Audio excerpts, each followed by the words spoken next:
Екатерина, ученица 6 Б класса основной школы номер 11 села Карамиды-Батыр, Абай Кунанбаев.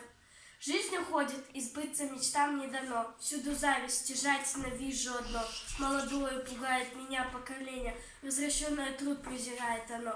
Бай берет, говоря: не останусь в долгу, если фой заплачу, я в беде помогу. Волосной или бей, поживясь, обещает, твоему насолить мы сумеем врагу.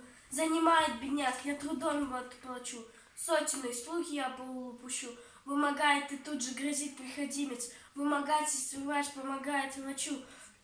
Друг берет, говоря: ты не дашь, я готов перекинуться в стан твоих лютых врагов. Отойду, не разыщешь, след мой простынет, буду действовать против тебя, я таков. А хитрец расточает иные слова: расхвалю тебя, знаешь, что значит молва. Он тебе на уме поживиться бараном, как подумаешь, кругом идет голова. Что ж, барашка, жарешь, угощай им полдня, мясо дам, если голос отдашь за меня.